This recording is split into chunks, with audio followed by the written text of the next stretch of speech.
Cuando entré a esa sala en la Navidad de 2024, ya sabía que la única silla vacía era la mía.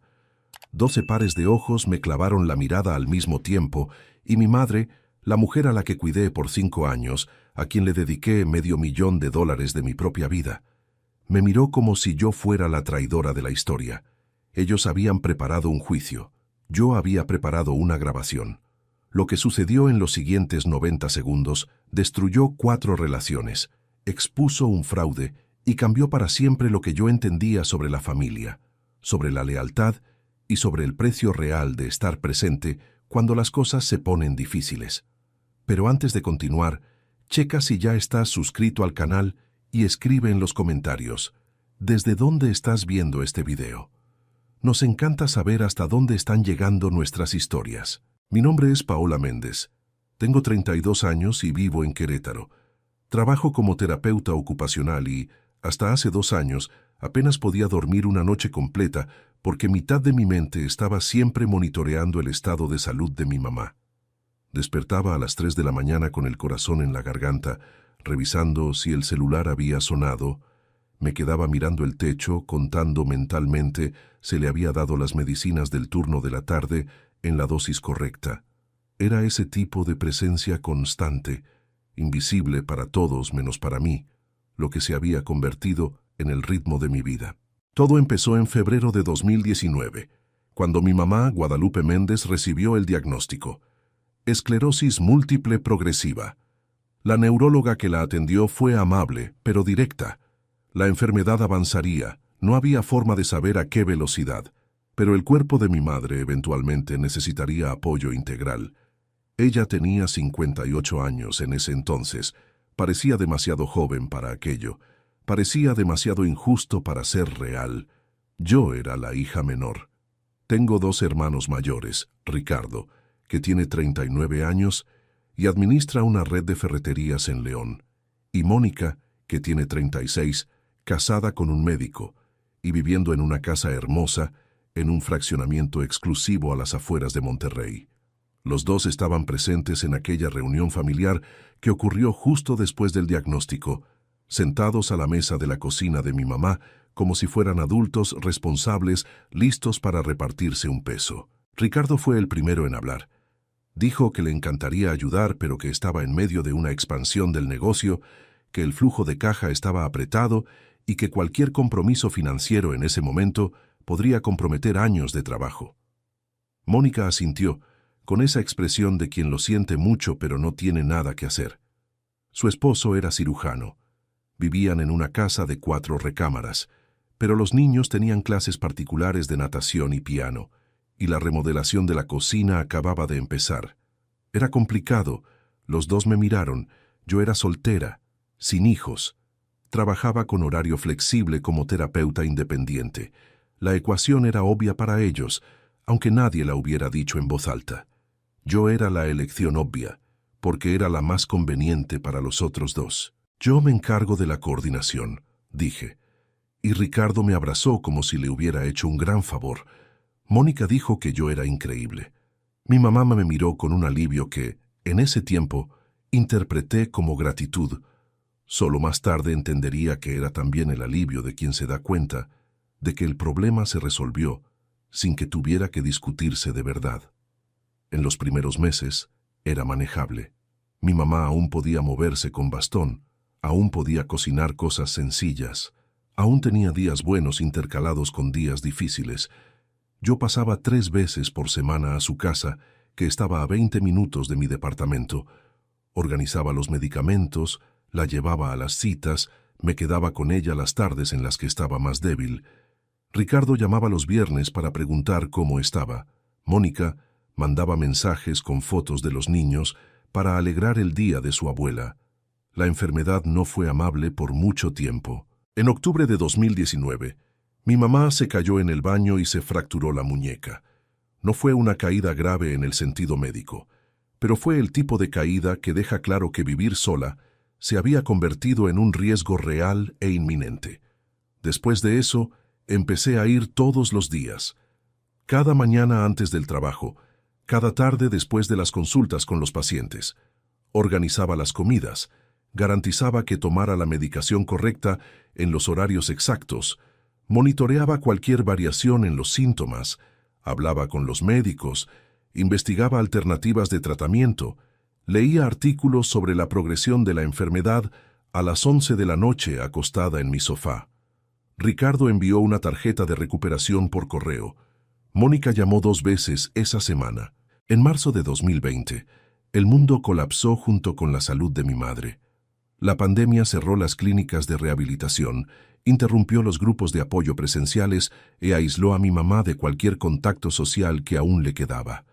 El estrés y el aislamiento aceleraron la progresión de la enfermedad de una forma que la neuróloga dijo que era común en pacientes con esclerosis múltiple progresiva, pero que, en la práctica, significó que en cuestión de meses mi mamá perdió gran parte de la movilidad que aún tenía. Contraté a una cuidadora para los periodos en los que yo necesitaba estar en el trabajo, después a 2, después a una enfermera especializada 3 veces por semana. Las cuentas empezaron a acumularse de un modo que yo no había previsto completamente, porque nadie te prepara para esto. No existe un manual que diga cuánto cuesta cuidar a alguien que se vuelve cada vez más dependiente, y cómo ese costo crece sin que te des cuenta. Una factura a la vez, una necesidad a la vez. En agosto de 2020, me senté con Ricardo y Mónica en una videollamada. Abrí una hoja de cálculo. Les mostré los números con toda la claridad que pude. Los cuidadores, las consultas, los medicamentos que el seguro no cubría, los equipos de accesibilidad que la casa necesitaba, las adaptaciones en el baño, los servicios de fisioterapia a domicilio. Propuse dividir los costos en 3 partes iguales. Cada uno de nosotros contribuiría con aproximadamente 26,000 pesos al mes. Ricardo dijo que era mucho para él en ese momento, pero que intentaría contribuir con algo cuando la situación mejorara. Mónica dijo que iba a hablar con su esposo y me daría una respuesta pronto. No puse nada por escrito. Eran mi familia. Creí que eso era suficiente. Llegó septiembre, octubre, noviembre. Las contribuciones que llegaban eran esporádicas, pequeñas, sin regularidad. 10,000 pesos de Ricardo un mes, 6,000 de Mónica al siguiente. Luego silencio por 2 meses. Después, una transferencia de 2,000 pesos con el mensaje para ayudar con los gastos de mamá. Dejé de pedir. Dejé de esperar. Seguí pagando, porque la alternativa era que mi mamá no tuviera el cuidado que necesitaba, y esa alternativa simplemente no existía para mí.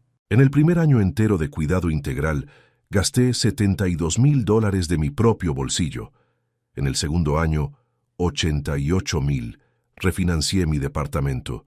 Usé mis ahorros de toda la vida. Trabajé más horas de las que debía para cubrir los huecos que iban apareciendo. A veces me preguntaba si aquello era sustentable. La respuesta era no. Pero cada vez que entraba a la casa de mi mamá y veía cómo estaba, la respuesta se volvía irrelevante. Ella era mi mamá. Yo aparecía porque alguien tenía que aparecer, y porque nadie más lo estaba haciendo. Lo que nadie te cuenta sobre cuidar a alguien con una enfermedad progresiva es que el agotamiento no es solo físico, es existencial.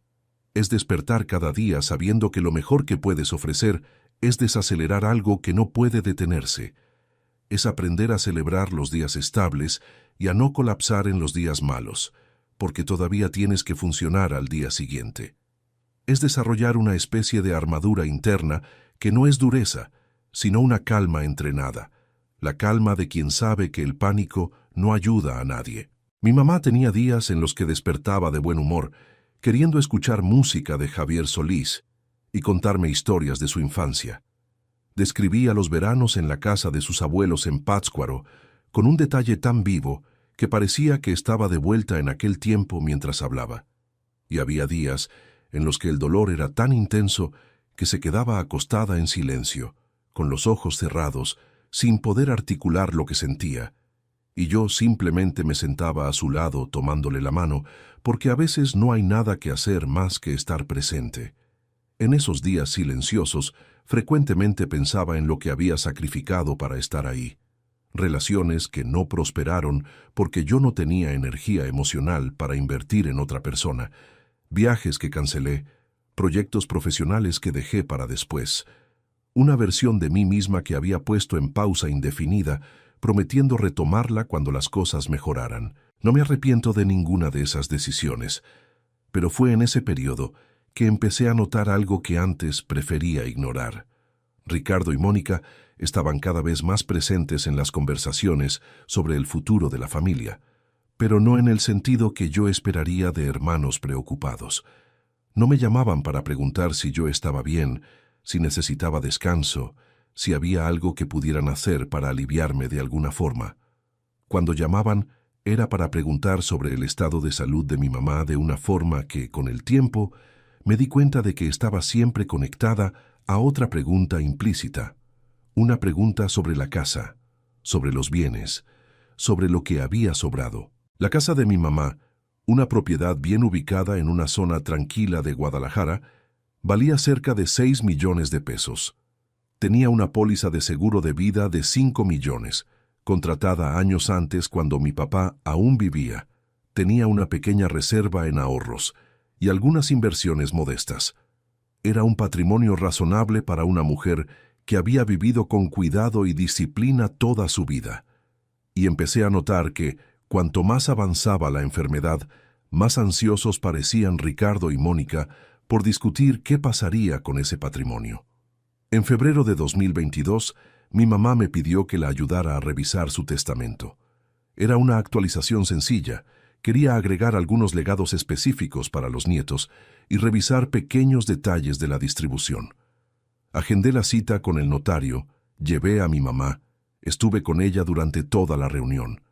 El testamento original dividía todo por partes iguales entre los 3 hijos. Cuando le comenté a Ricardo que habíamos hecho esa revisión, se quedó en silencio por un momento, y luego dijo algo que se quedó grabado en mi memoria de una forma que no pude explicar en ese entonces. Espero que no haya hecho ningún cambio drástico. No era una pregunta sobre el bienestar de nuestra madre, era una verificación de daños, y yo lo reconocí, aunque todavía no tuviera palabras para nombrarlo. Empecé a prestar una atención diferente a partir de ahí. Diciembre de 2022. Mi mamá había empeorado considerablemente. La movilidad estaba muy reducida y necesitaba auxilio para prácticamente todo. Contraté un equipo de cuidadores de tiempo completo, una pareja que se turnaba en jornadas de 12 horas, más la enfermera especializada que venía 3 veces por semana y los servicios de fisioterapia a domicilio que yo misma coordinaba por ser del área. El costo mensual había llegado a los 300,000 pesos entre todos los servicios, medicamentos y equipo. Ricardo mandó 20,000 pesos ese mes. Mónica mandó 10,000. Tuve una conversación franca con cada uno de ellos. Con Ricardo por teléfono le expliqué los números sin rodeos. Le dije que estaba costeando sola una situación que debería ser responsabilidad de los 3, que los números eran insostenibles a largo plazo y que necesitaba un compromiso real, no intenciones vagas. Dijo que entendía, que la situación era difícil, que el negocio estaba pasando por una racha complicada. Dijo que cuando las cosas mejoraran él compensaría. Con Mónica fue similar, con la diferencia de que ella agregó que su esposo le había comentado que no era responsabilidad de ellos cargar con los gastos de cuidado cuando había otros hijos disponibles para eso.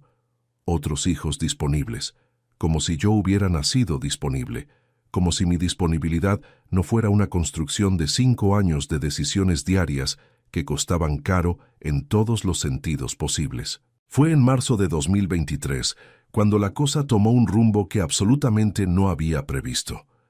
Mi mamá tuvo una noche particularmente difícil, y cuando llegué temprano por la mañana estaba confundida, desorientada, llamando por su nombre a mi papá, que había muerto 8 años antes. La cuidadora del turno de la noche estaba visiblemente exhausta y aliviada cuando me vio entrar por la puerta. Esa tarde, después de que mi mamá se calmó y se durmió, fui a la cocina por agua. Dejé mi celular en la barra mientras me lavaba la cara en el baño.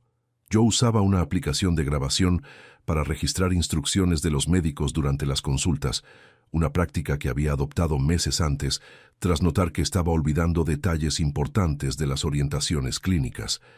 La aplicación estaba configurada para grabar automáticamente cuando detectaba voces, una función que había activado una tarde distraída sin prestar atención a las implicaciones.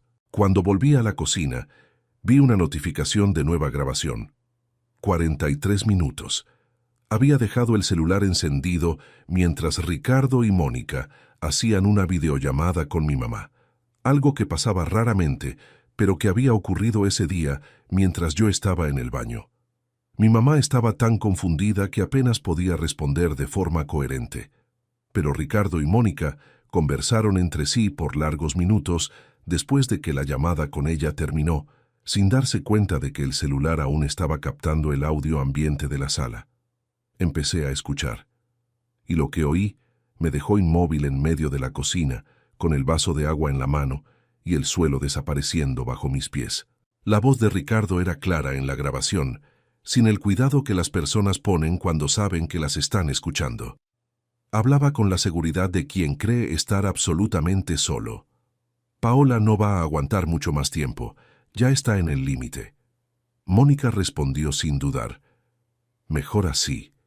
Cuando ella pida meter a mamá a un asilo, aceptamos de inmediato. Así podemos vender la casa sin que ella estorbe.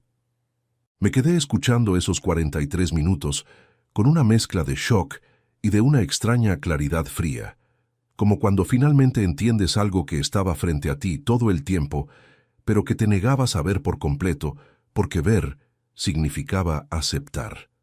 Discutieron sobre la casa, el seguro de vida, las inversiones con una naturalidad que era casi más perturbadora que el contenido en sí.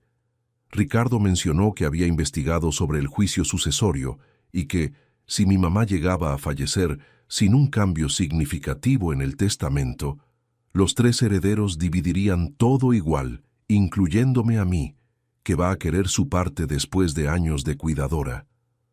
Mónica respondió que era necesario trabajar eso antes. Trabajar eso. Como si yo fuera un obstáculo en una estrategia de negocios.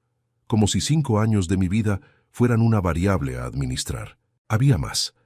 Ricardo comentó que mi contribución financiera a lo largo de los años técnicamente no creaba ningún derecho legal adicional, que yo había hecho esos gastos voluntariamente y que, sin un acuerdo por escrito, era mi palabra contra la de ellos si intentaba alegar un reembolso.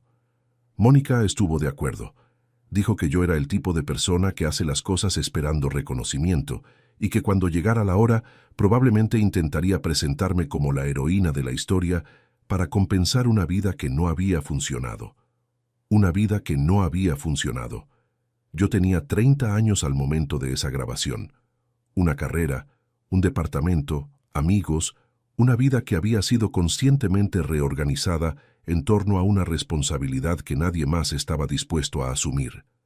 Pero para ellos, el hecho de que yo fuera soltera y sin hijos era la prueba de que mi vida era menor y que por lo tanto mi tiempo y mi dinero valían menos. Fui al baño. Me senté en el piso frío de azulejo por unos 10 minutos. No lloré. No había lágrimas para eso. Era un dolor diferente. El dolor de entender que lo que más temías confirmar era verdad desde el principio. Volví a la sala. Mi mamá aún dormía, con la respiración regular de quien finalmente descansó tras una noche difícil. Puse mi mano sobre la suya y me quedé mirando su rostro, las líneas del tiempo marcadas ahí, su cabello canoso esparcido en la almohada. Ella no sabía. No tenía por qué saberlo. Aquello no era para que ella lo cargara. Era mío. En los meses siguientes seguí apareciendo todos los días.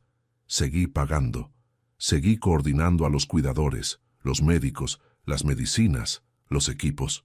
No les dije nada a Ricardo ni a Mónica sobre la grabación, pero empecé a prepararme con una atención que no había tenido antes. En mayo de 2023, consulté a una abogada especializada en derecho familiar y planeación patrimonial. Su nombre era Isabel Trejo, y tenía el tipo de presencia que inspiraba confianza inmediata, directa, sin rodeos, pero con una escucha genuina. Le expliqué la situación a detalle. Le mostré los estados de cuenta de los años de gastos, Documenté las contribuciones ridículas de mis hermanos, presenté el historial completo. Luego le mostré la grabación. Ella escuchó todo sin interrumpir. Cuando terminó, hizo algunas anotaciones y dijo que la grabación era admisible en el estado, donde basta con que una de las partes de la conversación consienta para que la grabación sea legal, siempre y cuando la persona que grabó estuviera presente en el ambiente. Como mi celular estaba en la sala de mi mamá y mi presencia en ese espacio era continua y legítima, estábamos dentro del límite legal. «¿Qué quieres hacer con esto?», me preguntó. No lo sabía aún. Solo sabía que quería tener protección cuando llegara la hora en que la necesitara, porque sentía, con una certeza que no dependía de pruebas, que esa hora estaba llegando. Seguí documentando todo a partir de ahí, con una disciplina que antes no había aplicado. Cada gasto, cada depósito de mi cuenta, cada transferencia que hacía a los cuidadores. Creé carpetas organizadas con estados de cuenta, recibos, registros médicos, notas de las consultas, respaldos en 3 cuentas de la nube diferentes y una memoria USB en una caja fuerte. No por paranoia, sino porque había aprendido que la memoria de las personas es conveniente y que la mía necesitaba apoyo concreto e irrefutable. Agosto de 2023. Mi mamá tuvo una crisis que nos llevó a urgencias. Pasamos 18 horas ahí, ella y yo, mientras los médicos estabilizaban los síntomas y hacían una batería de exámenes. Llamé a Ricardo desde la sala de espera a las 2 de la mañana. Dijo que estaría echándonos porras. Llamé a Mónica, dijo que iba a rezar. Ninguno de los dos vino. Ninguno de los dos preguntó si yo necesitaba algo más que oraciones y buenas vibras. Me quedé sentada en esa silla de plástico duro de la sala de espera, tomando un café horrible de máquina, y pensé en todo lo que habían costado esos años. No solo en dinero, en tiempo, en energía, en decisiones que había tomado y no tomado, y me di cuenta de que, de cierta forma, me había vuelto invisible para mi propia familia. No porque estuviera ausente, sino porque mi presencia había sido absorbida como algo dado, como un recurso natural que simplemente estaba disponible y no necesitaba ser valorado, ni siquiera reconocido. Salí del hospital con mi mamá estabilizada a la mañana siguiente. En el camino de regreso a su casa, me tomó la mano y dijo, con la voz cansada pero lúcida, «Tú eres la única que aparece, Paola. Lo sabes, ¿verdad?» Lo sabía. Siempre lo supe. El año 2024 llegó con una claridad que los años anteriores no tenían. Mi mamá empeoró de forma significativa a principios de año. Necesitaba auxilio integral las 24 horas y los momentos de lucidez se intercalaban con periodos de confusión y dolor intenso. Los costos habían llegado a un nivel que apenas podía sostener sin comprometer completamente mi propia estabilidad financiera, la que quedaba después de años de refinanciamientos y ahorros consumidos. En 5 años, había gastado más de $480,000.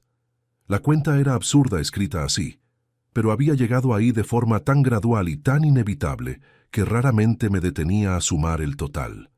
Era más fácil mirar cada mes individualmente que enfrentar el número acumulado. Ricardo y Mónica aparecieron en abril de 2024, por primera vez en meses, para una visita de fin de semana. Llegaron en autos separados, se quedaron cerca de 3 horas cada uno. Se tomaron fotos con mi mamá para compartirlas en redes sociales. Mónica subió una foto de ellas dos con el texto «Tiempo precioso con mamá. ¿Qué fuerza tiene?». Ricardo comentó con 3 corazones.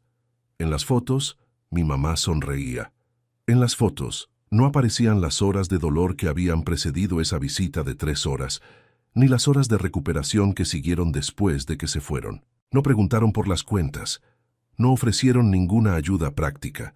Se fueron con la misma sonrisa con la que llegaron y me dejaron la sensación exacta de quien asiste a un espectáculo y luego se va a cenar, satisfecho por haber aparecido.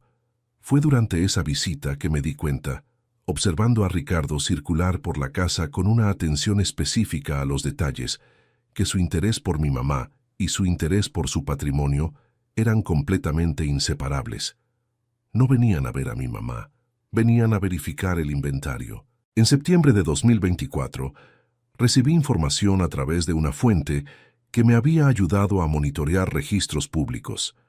Había una consulta sobre la escritura del inmueble de mi mamá, iniciada por Ricardo Méndez. Investigué más a fondo. Ricardo había contratado a un abogado para evaluar la posibilidad de una transferencia de titularidad basada en un poder notarial que mi mamá había firmado años antes, cuando aún estaba más lúcida, para que alguien pudiera administrar sus bienes en caso de que ella quedara incapacitada.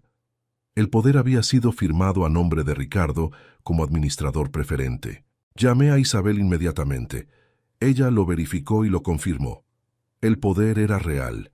Mi mamá le había dado a Ricardo esa autoridad en 2018, antes del diagnóstico, y Ricardo se había quedado absolutamente callado sobre eso durante todos esos años en los que yo estaba pagando todo, costeando los cuidados, reorganizando mi vida entera. Había guardado ese instrumento legal como una carta bajo la manga. Entramos con una impugnación preventiva alegando que el uso del poder para transferir bienes sin consentimiento explícito de la beneficiaria configuraba un abuso de confianza fiduciaria. El proceso estaba en marcha cuando llegó la invitación para la Navidad. El mensaje de Ricardo llegó en noviembre, con un tono que había calibrado para sonar afectivo y urgente al mismo tiempo. Cena de Navidad en familia, en casa de mi mamá, todos juntos, porque mamá quiere a todos reunidos y lo está pidiendo. No era mentira que mi mamá pedía por sus hijos, pero yo sabía con la certeza de quien ya había escuchado esos 43 minutos varias veces, que esa cena no era sobre la familia, era sobre control de daños. Fui al despacho de Isabel una semana antes de Navidad. Voy a ir a la cena, le dije. Necesito que me digas qué puedo y qué no puedo hacer. Ella me orientó con precisión. Me dijo que no debía confrontar a nadie de forma que pudiera comprometer el proceso judicial, pero que si había intentos de presionarme para firmar cualquier documento o reconocer cualquier renuncia a derechos, podía y debía negarme, y que registrara cualquier cosa relevante que sucediera. También pensé en la grabación, esos 43 minutos guardados en 3 lugares distintos, esperando el momento en que tuvieran el mayor sentido posible. Llegué a la casa de mi mamá a las 6 de la tarde del 25 de diciembre. Hacía un frío ligero en Guadalajara. Las luces del árbol parpadeaban por la ventana de la sala, azules y blancas, como siempre fueron desde que yo era niña. De dentro venía el olor al pavo, al lomo en adobo y a la música navideña de Luis Miguel, que mi mamá ponía cada año en el mismo estéreo viejo, que nunca reemplazó porque decía que funcionaba perfectamente. Era una imagen tan cargada de recuerdos que necesité un segundo parada en la banqueta antes de subir los escalones. Cuando abrí la puerta me di cuenta de que había mucha más gente de la que esperaba. Dentro de la sala, además de Ricardo y Mónica, estaban la esposa de Ricardo, Sandra, el esposo de Mónica, el doctor Jorge Cantú y sus 2 hijos adolescentes. Había también 2 tíos por parte de mi mamá, a quienes no veía desde el velorio de mi papá, sentados en las esquinas con la postura de quien fue invitado, pero no tiene claro qué papel desempeña ahí. Y había una persona que no reconocí de inmediato, un hombre de unos 50 y tantos años, de traje bien cortado, sentado en un sillón con un portafolio de piel en el regazo y una taza de café en la mano, con la tranquilidad de quien está en territorio familiar. Mi mamá estaba en el sofá, cubierta con una manta, con una expresión que yo no podía descifrar. Parecía contenta por tener la casa llena, pero había algo en sus ojos que yo reconocía. Esa tensión de quien siente que algo está pasando, pero no tiene energía suficiente para investigar. Me senté a su lado por unos minutos antes de que Ricardo tomara el centro de la sala, con la naturalidad de alguien que había ensayado ese momento. Presentó al hombre de traje como licenciado Alberto Sosa, consultor financiero especializado en planeación patrimonial para familias en situaciones complejas. Dijo que le había pedido a Alberto que viniera porque era hora de tener una conversación organizada sobre el futuro, una conversación que la familia había pospuesto por demasiado tiempo. Escuché la palabra organizada y sentí que el estómago se me cerraba. Lo que siguió fue una presentación estructurada, con lenguaje técnico y un tono que parecía razonable en la superficie. Alberto abrió el portafolio y empezó a hablar sobre opciones de gestión patrimonial para familias con miembros en situación de cuidado prolongado. Reorganización de bienes bajo administración centralizada, basada en el poder notarial existente. Venta de la casa y aplicación de los recursos en un fideicomiso administrado por Ricardo como responsable legal designado. Protección del patrimonio para las generaciones siguientes. Mi participación en eso. Alberto dijo, con una sonrisa que era técnicamente cordial, que todas las partes de la familia serían consultadas en el proceso. Consultadas, no incluidas como tomadoras de decisiones, no reconocidas como acreedoras de 5 años de cuidado, solo consultadas como una formalidad amable antes de que el resultado ya establecido fuera ejecutado. Mónica agregó que era lo que mamá quería, que las cosas quedaran organizadas antes de que fuera más difícil. Su esposo asintió con la seriedad de un médico en junta clínica. Los tíos escuchaban en silencio, con la postura de quien fue puesto ahí como testigo pero no tiene acceso suficiente a la situación para entender qué se está decidiendo realmente. Entonces vino la parte que yo había, de cierta forma, esperado con toda mi atención en los meses anteriores. Ricardo me miró directamente y dijo, con la voz de quien está siendo razonable, que había algo que debía discutirse abiertamente por el bien de todos, que yo había hecho un trabajo extraordinario cuidando a nuestra madre, que toda la familia lo reconocía, pero que algunas decisiones financieras que yo había tomado a lo largo de los años habían creado una confusión innecesaria, y que, para seguir adelante de forma limpia, sería bueno que yo aceptara firmar un documento reconociendo que esos gastos habían sido por decisión propia y sin un acuerdo familiar vinculante, por decisión propia. Como si cuidar a una madre enferma mientras los hermanos desaparecían fuera una elección de estilo de vida. Como si $486,000 fueran una preferencia personal mía que nadie había pedido. La sala se quedó en silencio. Todos me miraban. Mi mamá me miraba. Los tíos me miraban. Alberto esperaba con la pluma sobre el portafolio abierto, en un gesto que era al mismo tiempo profesional e intimidador. Respiré profundo. Saqué el celular de la bolsa, despacio, sin prisa, y dije con una calma que me había tomado años construir: antes de responder cualquier cosa, quiero que todos escuchen algo. Ricardo dijo que ese no era el momento para distracciones. Yo ya le había dado play. Los primeros segundos de la grabación eran ruido ambiente, el sonido familiar de aquella cocina, el reloj que mi mamá nunca cambió, el zumbido constante del refrigerador. Y entonces la voz de Ricardo, clara, sin filtros, con la desenvoltura de quien habla en la oscuridad. Paola no va a aguantar mucho más tiempo, ya está en el límite. El rostro de Sandra, la esposa de Ricardo, cambió antes siquiera de que la grabación continuara. Ella no sabía. Eso quedó absolutamente evidente en menos de 2 segundos. La voz de Mónica, igual de clara: mejor así. Cuando ella pida meter a mamá a un asilo, aceptamos de inmediato. Así podemos vender la casa sin que ella estorbe. Mi mamá se quedó absolutamente inmóvil en el sofá. Escuchaba la voz de sus propios hijos discutiendo su patrimonio como si ella fuera un problema logístico y yo fuera un obstáculo jurídico a remover. Alberto cerró el portafolio con un movimiento tranquilo y discreto. Uno de los tíos soltó algo inaudible y se removió en la silla. El esposo de Mónica cruzó los brazos y clavó la mirada en el suelo, con la expresión de alguien que está calculando rápidamente lo que su presencia en esa sala podría costarle. La grabación continuó. Ricardo hablando sobre cómo mis gastos no creaban ningún derecho legal. Mónica diciendo que yo era el tipo de persona que hace las cosas esperando reconocimiento.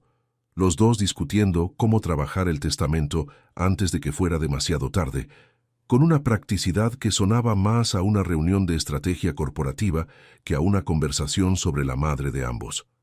Ricardo se levantó abruptamente. Esto fue grabado sin consentimiento. Es ilegal. La calma había desaparecido por completo de su voz. Estamos en un estado con ley de consentimiento de una parte, dije, sin alterar el tono. Mi celular estaba en la sala porque yo estaba en la casa, cuidando a nuestra madre. Es completamente legal. Hice una pausa. Y aunque no lo fuera, esta grabación ya fue compartida con mi abogada, está depositada ante notario y fue incluida en la impugnación judicial que está en marcha. Sandra se volteó hacia Ricardo con una lentitud que parecía cargada de peso. ¿Sabías que ella estaba pagando todo sola y te quedaste callado todos estos años? Su voz era baja, pero cada palabra cortaba con precisión quirúrgica. ¿Te quedaste callado y todavía guardaste el poder como si fuera una jugada de póker? Ricardo abrió la boca. Ella levantó la mano y él se quedó en silencio. Mónica tenía el rostro blanco, las manos cruzadas con una tensión que parecía física. Su esposo, Jorge, que había permanecido en silencio profesional durante toda la presentación de Alberto, la miró con una expresión que nunca había visto en un rostro humano con tanta claridad. El momento exacto en que una persona reformula completamente la imagen que tiene de otra. Alberto recogió el portafolio y las plumas, con la eficiencia de alguien que está evaluando exposición legal en tiempo real. Dijo con mucho cuidado que tendría que revisar su participación en el proceso a la luz de la información presentada. Se fue en menos de 2 minutos, sin más despedida que un breve gesto. Los tíos intercambiaron miradas y se despidieron con una brevedad que comunicaba claramente que no querían ser asociados con nada de eso. Uno de ellos, el tío Arturo, se detuvo frente a mí antes de salir y dijo solamente: «Tu mamá tiene suerte de tenerte». Luego se fue sin mirar a Ricardo ni a Mónica. Mónica intentó transformar la rabia en algo que pareciera justificado. «Tú armaste esto, lo planeaste todo». No respondí. Tenía razón en un sentido estricto. Me había preparado, pero no había armado nada en el sentido que ella quería darle a la palabra. Simplemente había dejado de fingir que no sabía lo que sabía y dejado de proteger a personas que nunca me habían protegido a mí. En la sala nos quedamos solo yo, mi mamá, Ricardo y Sandra. Ricardo estaba de pie, mirando al suelo con la postura de quien intenta encontrar una salida y no puede. Sandra estaba sentada en una quietud que no era paz. Era un recálculo total de su vida. Mi mamá, por primera vez en toda la noche, habló. Su voz salió pequeña pero firme, con la claridad de sus buenos momentos. Yo no sabía, Paola. La miré por un largo tiempo. Lo sé, mamá. ¿Cuánto has gastado? $486,000, más o menos. El silencio que siguió fue diferente a cualquier otro silencio de esa noche. Era el silencio de una verdad que finalmente había ocupado el espacio que merecía. Salí de la casa de mi mamá esa Navidad a las 9 de la noche. El frío de Guadalajara estaba limpio y seco, el tipo de frío que te aclara la cabeza. Fui al coche, prendí la calefacción y me quedé sentada sin moverme por unos 15 minutos. No estaba llorando.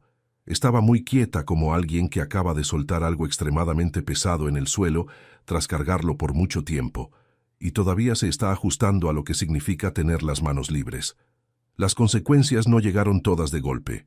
Llegaron como llegan las cosas verdaderas, de forma gradual, irreversible, con el peso específico de la realidad. Sandra inició los trámites de divorcio en febrero.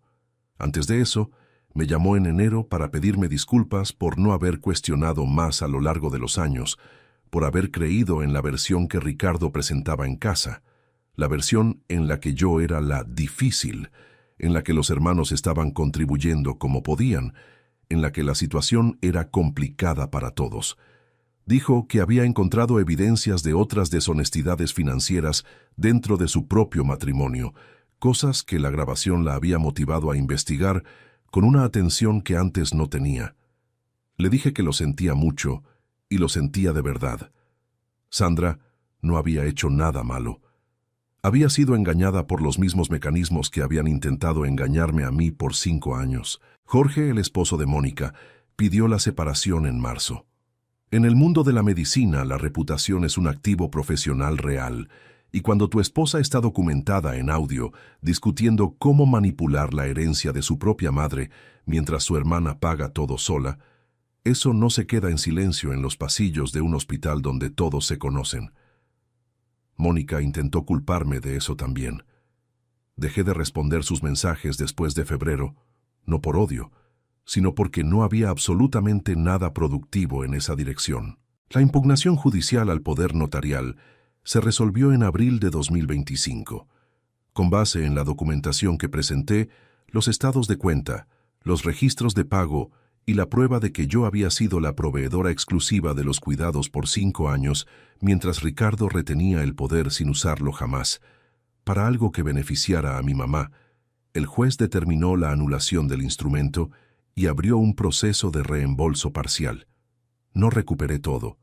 Probablemente nunca recuperaré todo, pero la casa de mi mamá permaneció intacta, el seguro de vida permaneció intacto y ninguna transferencia de bienes ocurrió sin su consentimiento consciente.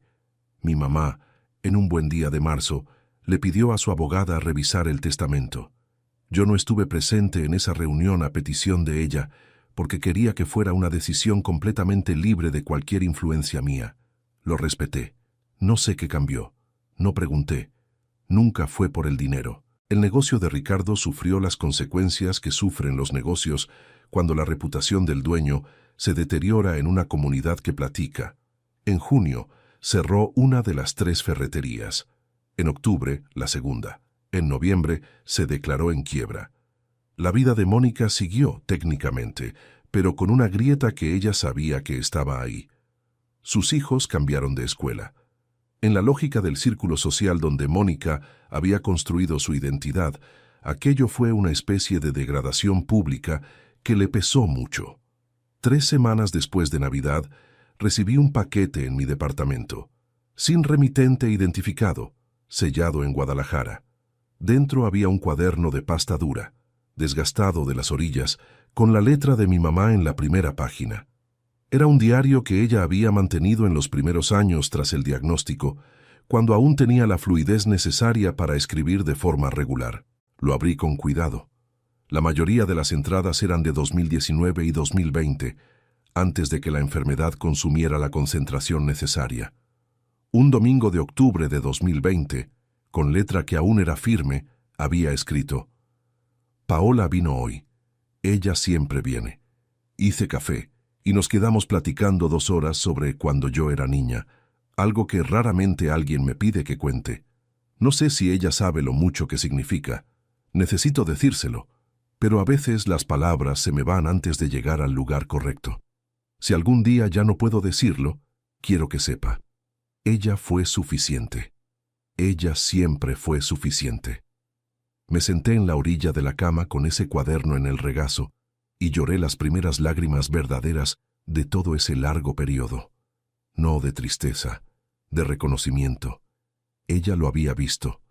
Antes de que todo se pusiera más difícil, lo había visto y lo había registrado, porque sabía que un día las palabras podrían no salir. Puse el cuaderno en mi librero, al lado de una foto de la comida de agradecimiento que organicé en junio de 2025, un encuentro pequeño en un restaurante en Querétaro con las personas que realmente habían estado presentes. Las cuidadoras que se turnaban. La enfermera especializada que conocía a mi mamá por su humor y sus gustos musicales.